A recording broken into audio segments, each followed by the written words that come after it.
지금 우리는 진실과 거짓이 아주 수많은 정보가 오가는 사회 가운데 살아가고 있습니다.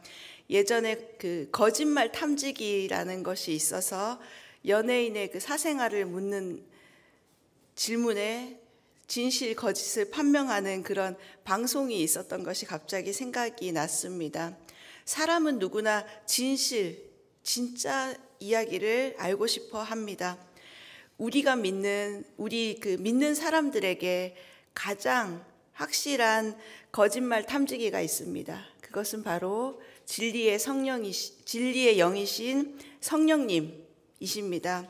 성령님은 우리의 눈을 열어서 오늘도 진실을 볼 수 있도록 가르쳐 주십니다.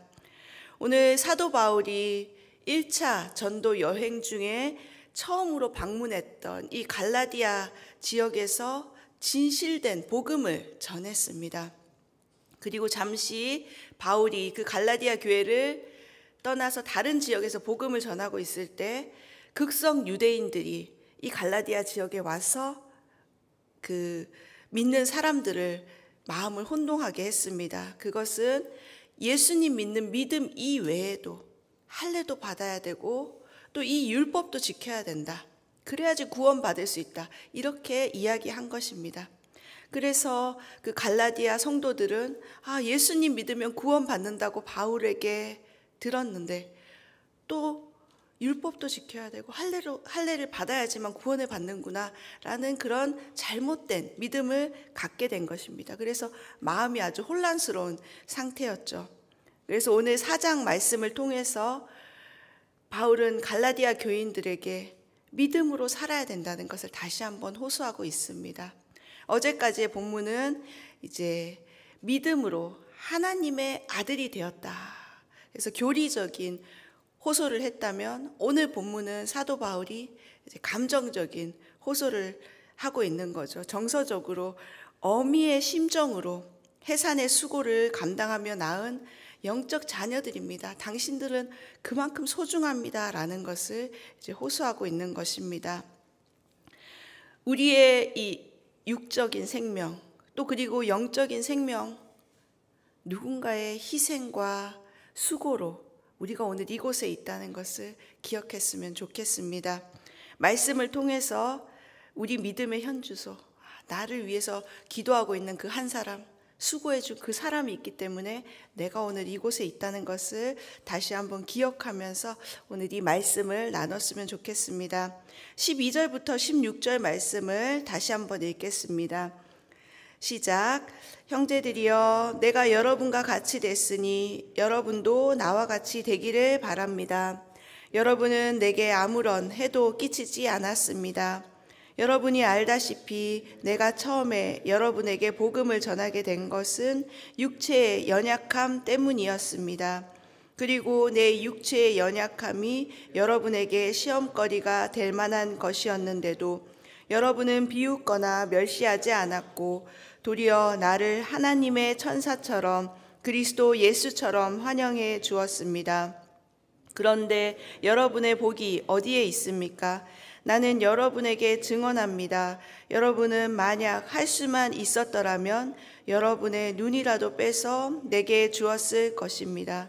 내가 여러분에게 진실을 말해서 여러분의 원수가 됐습니까? 아멘. 오늘 이 본문을 읽을 때 우리가 조금 어렵다는 느낌을 받으셨을 것입니다. 왜냐하면 이 헬라어로 쓰여진 성경을 번역하다 보니 그 안에 담긴 모든 뜻을 해석해서 풀어쓰기가 쉽지 않았을 것입니다. 근데 요즘 이제 유진 피터슨 목사님이 쓰신 메시지 성경이라는 책이 있는데요. 현대인들이 알아듣기 쉽게 이렇게 번역한 책입니다. 그 성경을 읽었을 때 12절과 13절을 아주 알아듣기 쉽게 다시 번역을 해두셨더라고요. 그래서 제가 한번 읽어드릴 테니 여러분 한번 들어보십시오. 12절, 13절 말씀입니다.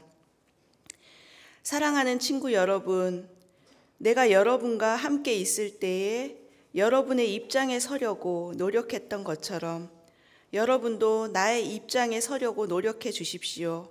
그때 여러분은 참으로 다감하고 친절했습니다. 여러분은 개인적으로 나에게 함부로 하지 않았습니다. 여러분도 잘 알다시피 내가 여러분에게 메시지를 전하게 된 것은 내 육체가 병들었기 때문이었습니다. 육체가 병들어 여행을 계속할 수 없게 되었고 나는 여행을 멈추고 여러분과 함께 있지 않으면 안 되었습니다. 내가 여러분에게 메시지를 전하게 된 것은 바로 그 때문입니다. 이렇게 번역을 하셨더라고요. 그래서 참 바울의 심정이 더 가깝게 이해되는 느낌이었습니다. 근데 이 바울이 갈라디아 교회에 복음을 전하게 된 계기, 그것은 바로 바울의 연약함 때문이었습니다. 1차 전도 여행을 통해서 이 갈라디아에 도착하기까지 수많은 어려움이 있었습니다. 이곳에 오기까지 바울 일행은 정말 산 넘고 물 건너 이 갈라디아 지역에 겨우 도착해서 얼마나 지쳐 있었을지, 그 복음을 전하기 전에 이미 육신이 지쳐서 아무것도 할 수 없다, 이 복음을 전할 힘조차 없다라고 느꼈을 때, 또 몇 개월간 정말 제대로 씻지도 못하고 먹지도 못하고 먼지투성이가 된 그 전도팀 일행을 갈라디아 사람들이 사랑으로 받아주었다는 그 이야기를 오늘 쓴 것입니다. 그래서 우리가 이 갈라디아 지역이 어떤 지역인지 먼저 좀 이해를 하고 갔으면 좋을 것 같아서 아침에 제가 PPT를 한 장 준비를 했는데요. 그 터키와 이스라엘 그 지역 지도가 있습니다. 그래서 이 지도를 한번 보시면서 조금 갈라디아 지방을 이해했으면 좋겠는데요. 네, 혹시 그래서 그 지금의 터키 지방에 있는 그 지역이 갈라디아라는 지역입니다. 그래서 터키 땅이 우리나라의 14배 정도가 되거든요. 엄청 큰 땅인데 그 중앙에 이제 갈라디아 지역이 있습니다.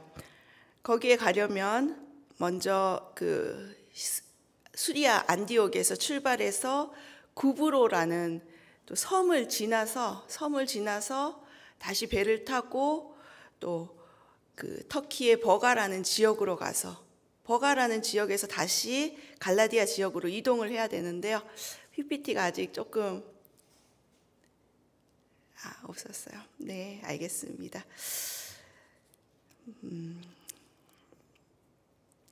그러면 네.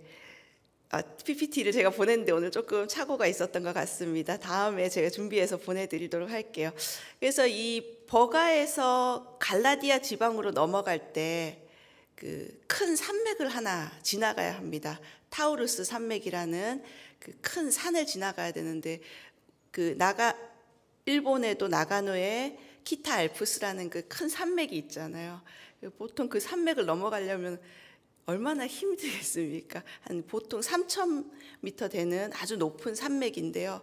그 산을 넘어야지 갈라디아 지방까지 들어갈 수 있게 되어 있습니다. 그러니까 이 바울 일행이 갈라디아에 가서 복음을 전한다는 것은 그냥 이 평지에서 차 타고 가서 하는 그런 쉬운 일이 아니라 산맥을 넘어가서 온갖 그 수고를 다 한 후에 이 갈라디아에 도착했다는 것입니다.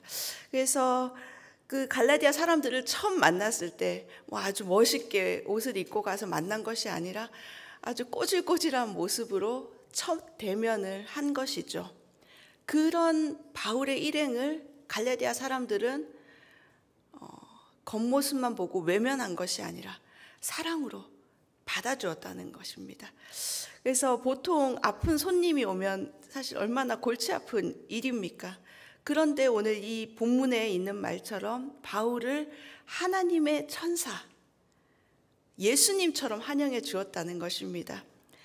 갈라디아 지방 사람들이 얼마나 마음밭이 정말 아름답고 사랑으로 충만했는지 알 수 있는 대목입니다. 그리고 심지어 눈이라도 빼줄 것 같은 그런 헌신으로 사도 바울을 섬겼다고 이렇게 이야기하고 있습니다. 사실 바울의 그 외모에 대해서는 아주 많은 설이 있습니다. 성경에 자세히 기록되어 있지는 않지만 아주 키도 작고 또 대부분의 그 사도 바울을 묘사한 그림을 보면 대머리로 묘사를 하고 있더라고요. 또 볼품 없는 사람, 그리고 또 육체의 가시에 대한 성경 말씀도 있는데 그 육체의 가시가 정확히 어떤 병인지 성경이 기록하고 있지는 않지만 또 간질이었을 수도 있고 또 오늘 여기에 눈이라도 빼줄 것 같다라는 성경 구절로 봐서는 눈이 아주 연약한 안질이었을 거라는 그런 설도 있습니다. 눈도 흐릿하고 정말 그 오랜 여행으로 지친 이 사도 바울 일행은 환영받을 만한 그런 모양은 아니었던 것입니다. 오히려 그 사도 바울의 육체적인 연약함, 고통 가운데서 그 복음을 전했을 때 갈라디아 사람들이 복음을 스폰지처럼 흡수했던 것이죠. 나의 어떠함이 아니라 이 복음의 진실이 그 사람들에게 전해진 것입니다. 오늘 우리가 찬양의 약한 나로 강하게라는 찬양을 함께 불렀는데요. 정말 사도 바울이 약할 때 그 강한 복음의 능력이 나타난 것입니다. 갈라디아 사람들은 외모로 사람을 판단하지 않고 바울이 전하는 이 진리의 복음에 집중했고 그를 사랑해 주었다는 것입니다. 제가 사실 지금도 조금 목소리가 좀 어색한데요.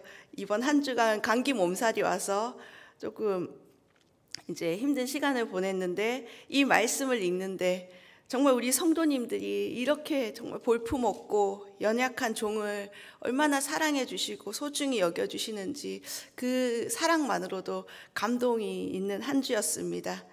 연약할 때 이렇게 누군가에게 사랑받는다는 그 느낌은 정말 큰 힘이 됩니다.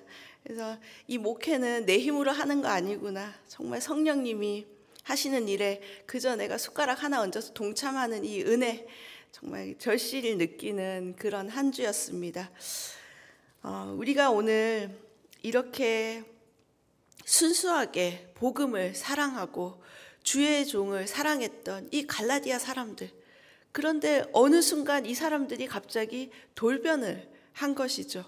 눈까지 빼질 만큼 헌신적으로 섬겼던 바울을 그만큼 존경하고 사랑했다는 의미잖아요. 그 바울을 진실을 전했던 바울을 오히려 원수로 여기고 할례, 율법, 인간의 그 겉모습을 중시하는 사람들의 그 율법을, 그 사람들의 의견을 따르게 된 것, 그것에 대해서 사도 바울이 오늘 반문하고 있는 것입니다. 바울은 이 갈라디아 성도들의 그 사랑과 헌신의 수고를 잊지 못했습니다. 사람이 이렇게 바뀔 수가 있습니다. 바울이 얼마나 마음에 실망감이 들었을지. 제가 존경하는 하영조 목사님이 이런 말씀을 하셨어요. 사람 의지하지 마십시오. 사람은 의지할 대상이 아니라 사랑할 대상입니다. 이런 이야기를 하셨는데 항상 저는 그 말이 마음에 있습니다. 바울은 다른 복음으로 인해 이 바울을 원수같이 여겼던 갈라디아 사람을 결코 정죄하지 않습니다. 그리고 다시 진실로 돌아오십시오. 그렇게 오늘 이 말씀으로 오늘 편지를 쓰고 있는 것입니다. 진정한 이 영적 어미로서의 그 수고를 감당하는 것을 오늘 볼 수 있습니다. 그래서 오늘 17절에서 20절 본문을 우리가 다시 한번 읽어봅시다. 시작. 그들이 여러분에게 열심을 내는 것은 좋은 뜻으로 하는 게 아니요 여러분을 이간하고자 함입니다. 이는 오직 여러분으로 하여금 그들을 열심히 따르게 하려고 하는 것입니다. 그러나 그들이 좋은 일로 여러분에게 열심을 내는 것은 내가 여러분과 함께 있을 때뿐 아니라 언제라도 좋습니다. 내 자녀들이여 여러분 안에 그리스도의 형상이 이루어지기까지 나는 다시 여러분을 회산하는 고통을 겪습니다. 내가 지금 여러분과 함께 있어서 내 음성을 바꾸었으면 좋겠습니다. 이는 여러분에 대해 당혹감을 느끼고 있기 때문입니다. 예루살렘에서 온 이 극성 유대인들은 바울이 전한 복음 이외에 할례와 율법 지키는 것이 더 중요하다고 계속해서 이야기했습니다. 이 비유는 지난 화요일 저희가 큐티 본문에 129페이지 에세이가 있거든요. 그 에세이를 읽으면서 저는 정말 공감이 갔습니다. 나중에 한번 읽어보십시오. 공짜로 가족 사진을 하나 찍어주는 줄 알고 갔더니 액자값을 더 많은 돈을 요구하는 그런 그 에세이가 있었습니다. 정말 복음은 아무것도 원하지 않는데 그저 믿음으로, 예수님 믿는 믿음만으로 구원받을 수 있는데 우리가 때로 이런 오류에 빠지는 것 아닌지 생각해 보게 되었습니다. 이 극성 유대인들의 열심은 갈라디아 사람들을 이간질하려는 것이었습니다. 즉 인기를 얻으려고 열성적으로 일하는 사람들이었죠. 복음을 위한 열정이라면 유익하지만 자기 세력, 내 편을 만들려고 하는 그런 열정은 우리가 멀리해야 합니다. 사도 바울은 오직 한 가지 목적을 위해서 열심을 냈습니다. 그것이 19절에 그리스도의 형상이 이루어지기까지, 예수님 믿는 그 한 사람이 그리스도의 형상이 이루어지기까지 열심을 내는 것을 넘어서 해산의 수고를 감당했다라고 하는 것입니다. 우리가 잘 아는 그 갈라디아서 2장 20절 말씀, 내가 그리스도와 함께 십자가에 못 박혔나니 그런즉 이제는 내가 사는 것이 아니요 오직 내 안에 그리스도께서 사시는 것이라. 이제 내가 육체 가운데 사는 것은 나를 사랑하사 나를 위하여 자기 몸을 버리신 하나님의 아들을 믿는 믿음 안에서 사는 것이라는 그 고백. 사도 바울은 정말 믿는 사람들이 이런 그리스도의 형상을 이루는 삶을 살게 되기까지 열심을 다해 섬기고자 한 것입니다. 여러분은 어떤 신앙의 목표를 가지고 믿음 생활하고 있습니까? 오늘 바울이 그리스도의 형상이 이루어지기까지 열심을 다해 섬긴 것처럼 오늘 나는 어떤 그 목표를 향해서 믿음 생활하고 있는지 한번 점검해 보았으면 좋겠습니다. 갈라디아서 2장 20절 말씀은 정말 우리 크리스찬들이 꼭 지향해야 하는 말씀입니다. 바울은 남자였고 출산의 경험도 없었을 텐데 오늘 이 갈라디아 교회를 위해서 해산의 수고를 감당했다라는 표현을 했습니다. 그만큼 엄청난 수고를 했다는 것이죠. 또 바울은 1차 전도 여행에 들렀던 그 갈라디아 교회를 2차, 3차 전도 여행 때도 또다시 그 곳을 방문하는 그런 애정을 보였습니다. 해산의 수고는 한번 그냥 출산한 것만 이야기하는 것이 아니죠. 어머니들은 뭐 아시겠지만은 한번 낳았다고, 자식 낳았다고 끝나는 게 아니죠. 엄마들이 오히려 차라리 뱃속에 있을 때가 낫다 뭐 이런 얘기 하시잖아요. 태어나면 한시라도 눈을 뗄 수가 없는 것입니다. 어디 아프지 않을까, 다치지 않을까 노심초사하면서 다 클 때까지 보살펴주면서 그 수고를 감당하는 것이 바로 해산의 수고, 어미의 심정인 것입니다. 바울은 이미 지금 다른 지역에 가서 복음을 전하기 위해서 갈라디아 교회를 떠나 있지만 그 다른 복음으로 인해서, 진실이 아닌 복음으로 인해서 고통받고 있는 갈라디아 교회를 위해 다시 한번 이 해산의 수고를 감당하고 있는 것입니다. 우리가 진정한 그 복음 전도는 한 사람이 예수 믿는 것만으로 끝나는 것이 아니라 그 사람의 전 영역에서 그리스도를 닮아가는 사람이 되도록 인도하는 것이 정말 중요합니다. 구원받은 우리의 진정한 롤모델은 바로 예수 그리스도이십니다. 우리 교회에 지금 1:1 바람이 불고 있어요. 1:1 우리 성도님들 다 하고 계시죠? 하신 분도 계실 거고 1:1 하면서 말씀 암송도 해야 되고 숙제도 많고 그렇지만 예습하고 준비하면서 너무 행복하다고, 그냥 성령님이 옆에서 계속 나에게 얘기해 주는 것 같다고 이렇게 행복을 저에게 표현하는 분들이 제 주변에 몇 분 계십니다.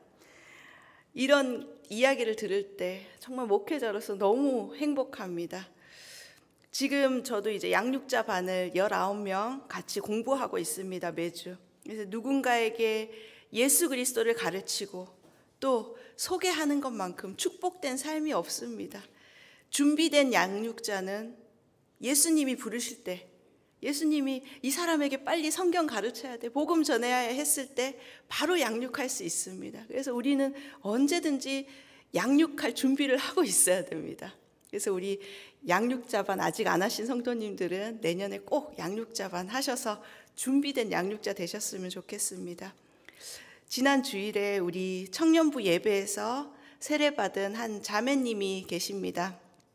오늘 여기 오셨네요. 어떻게 또 유학생활 마치고 이제 본국으로 귀국을 하게 되었습니다.